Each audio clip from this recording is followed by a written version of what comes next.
écoutez Radio Lomé, il est 12h30.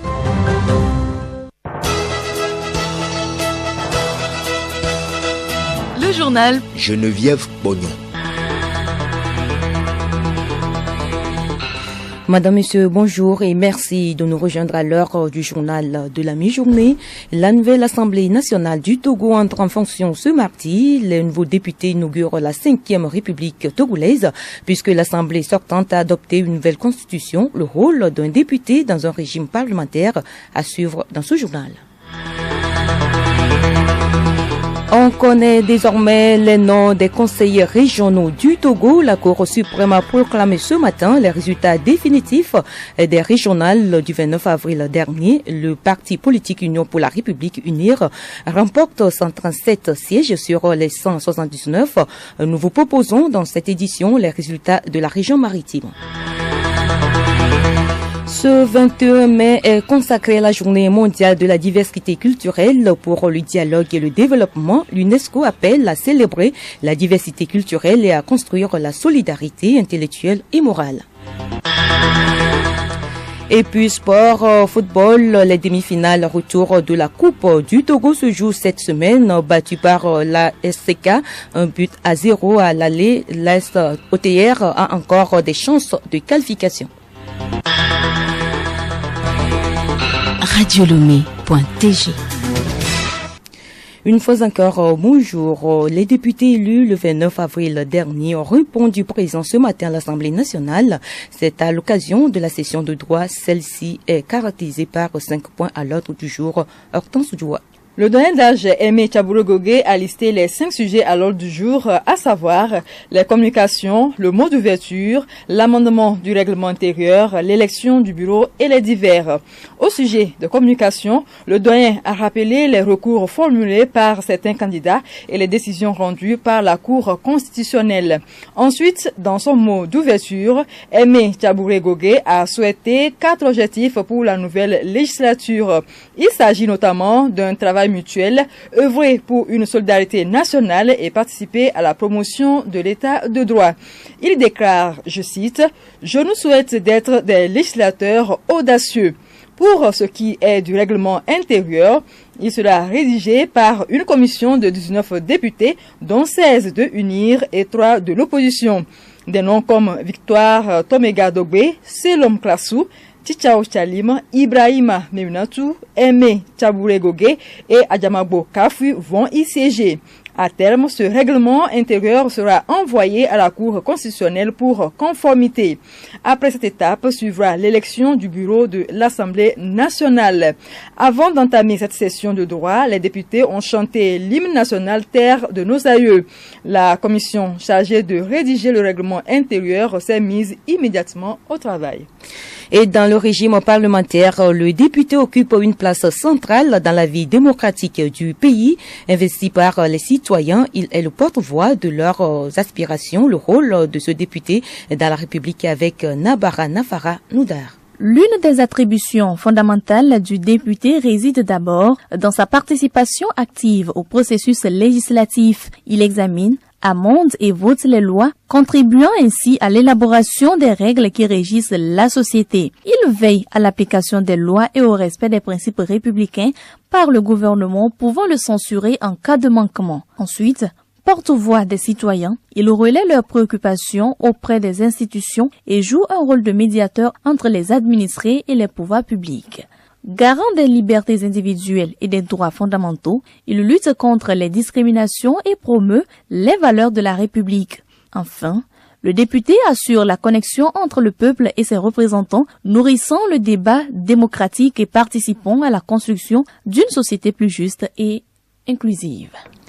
Et je le disais tantôt, les résultats définitifs des élections régionales du 29 avril dernier sont connus. La Cour suprême a procédé ce mardi à son siège à leur proclamation. Voici les résultats de la région maritime. Région maritime. Circonscription électorale avait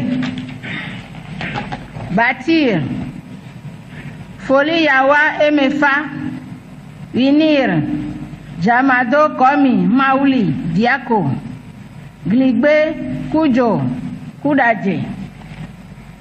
Circonscription électorale Bamono. UFC Akweso Jérôme. Unir Dati Ayele. Circonscription électorale Lac. ANC Padenou Amouzouvi. Bâtir Blivi Adoté Maoulolo. DMP Anani Foli. Unir Kwevi Chocho. Edo Komla Amenignon Kaisan Olga. Circonscription électorale Vaux. FDR Ponwaye Ablam Maoussé. Unir Tiglo Kossi Kojo Yao. Soswe Kojo. Sogbo Kossi Augustin. Alognon Anani Akwete. Circonscription électorale Yoto. Car Petit Komla Nate. Unir Aweso Yao. Gligbanu Komla Adodo Akogbedi Chile. Alado Xavier Odilon. Circonscription électorale Zio. Bâtir Koudemon Kokou. UFC Avougan Frédéric Anani. Bâtir Koupodi Yao. Lawadan Kossi Apetokbo. Kodjovi Reine Esther. Loglo Kossi Ametoyona. Bokonvi Kossi. Circonscription électorale à Gouenivé. ANC Aklade Agbekou. Bâtir Ezion Kwame Maouko. FDR Dabla Kossiwa. UFC Akla Kokouvi. Unir Bobi Yao. Meati Chaou. Nyamaku Kokuche. Tovieku Kossivi Anani Agbeko. Semanu Kwame Elom Rodrigue. Circonscription électorale Golfe. ANC Nabourema Badel Bemba. Olympio Kossi Adebleo. Bâtir Djadja Kossi Senam. FDR Amatuchi Kai. Nouveau départ Lawson Anoumou. UFC Adonsou Kwame Emmanuel. Unir Adam Réunion Komla Ametoyona. Nyazu Eyunam. Konu Kossi Egatolevo. Dangui Afi Kholali Pascaline. VSV Dameda Tetevi Amavi et l'homme. Article 2 dit que le mandat des conseils régionaux élus à la suite des élections régionales du 29 avril 2024 prend effet pour compter du 22 mai 2024 et prend fin le 20 mai 2030. Article 3 ordonne la publication de la présente proclamation au journal officiel de la République togolaise selon la procédure d'urgence délibérée par la Chambre administrative de la Cour suprême en son audience solennelle du 21 mai 2024.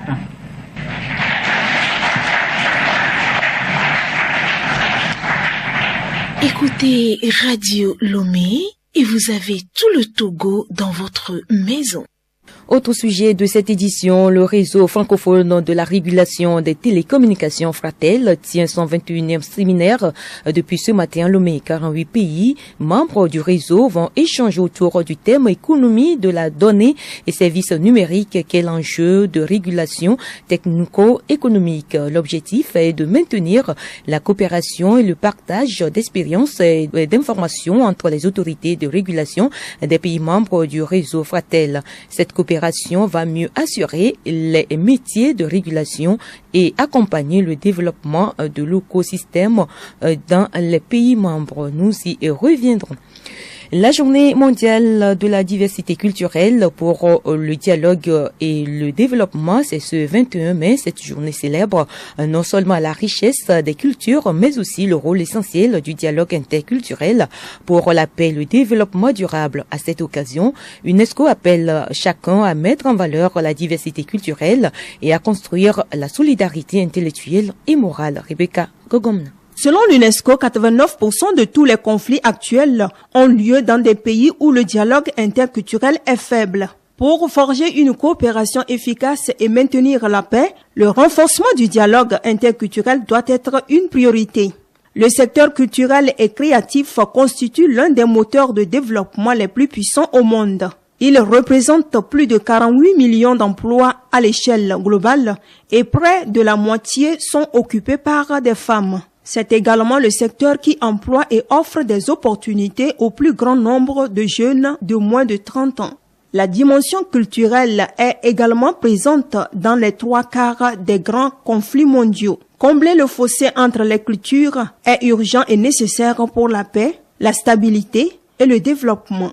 La diversité culturelle est donc une force motrice de développement pour la croissance économique et comme moyen de mener une vie intellectuelle, affective, morale et spirituelle. Il existe plusieurs conventions culturelles qui favorisent la promotion de la diversité culturelle en affirmant son atout pour éliminer la pauvreté et pour réaliser le développement durable.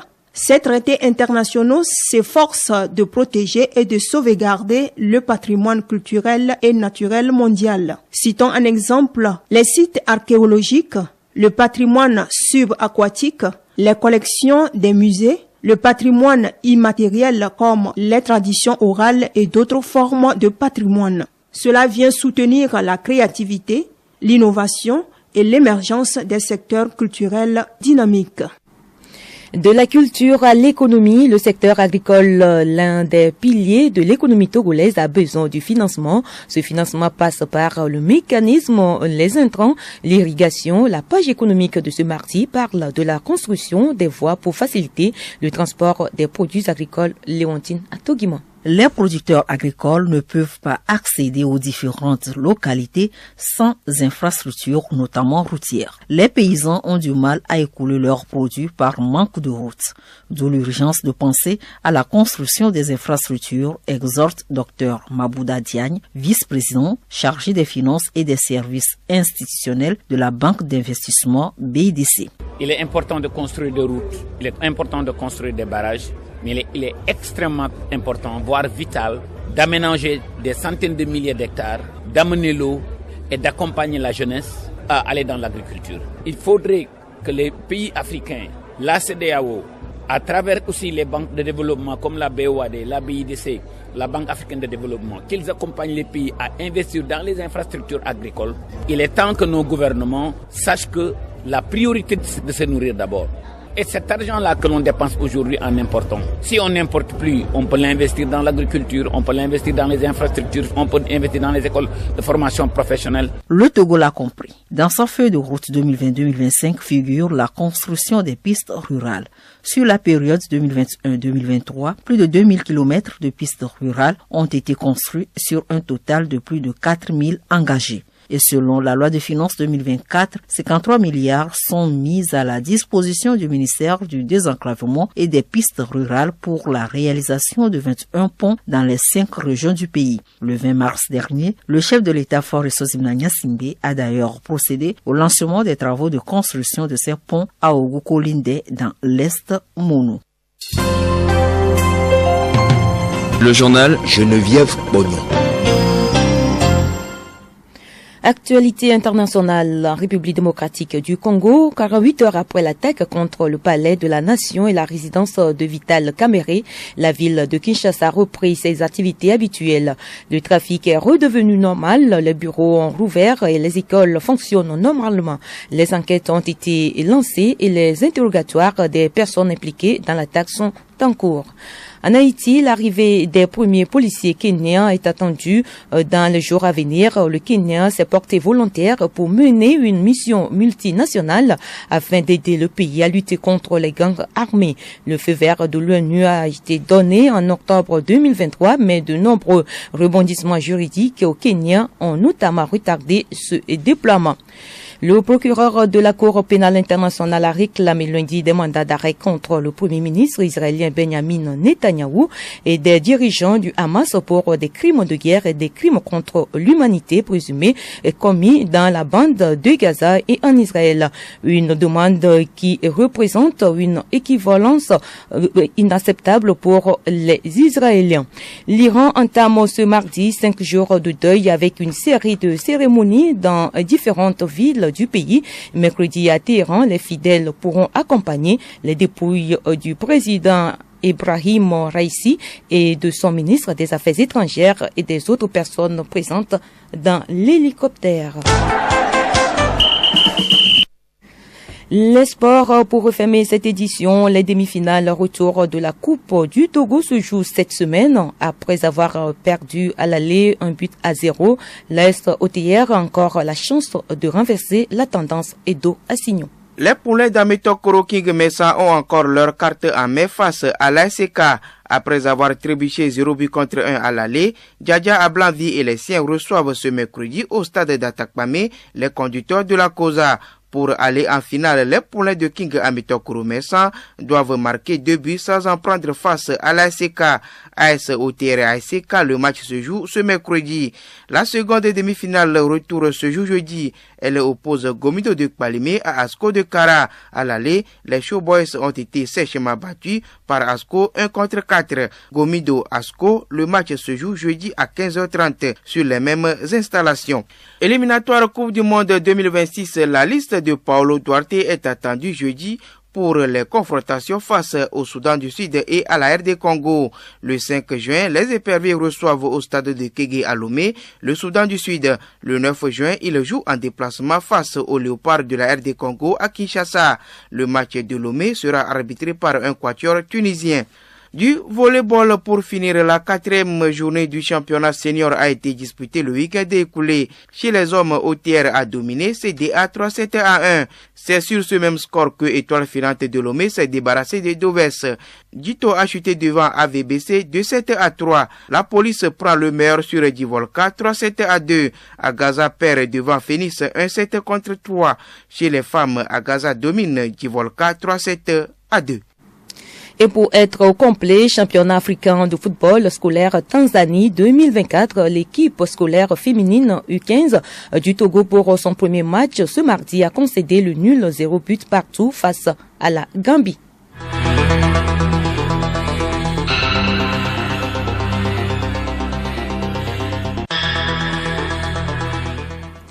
Ainsi se referme ce journal. Merci à vous qui nous avez écoutés. Merci également à toute l'équipe qui a contribué à sa réalisation. Retenez pour l'essentiel que la nouvelle Assemblée nationale du Togo entre en fonction ce mardi. Les nouveaux députés inaugurent la 5e République togolaise puisque l'Assemblée sortante a adopté une nouvelle constitution. Vous avez suivi dans ce journal le rôle d'un député dans un régime parlementaire. Restez avec nous, le programme se poursuit.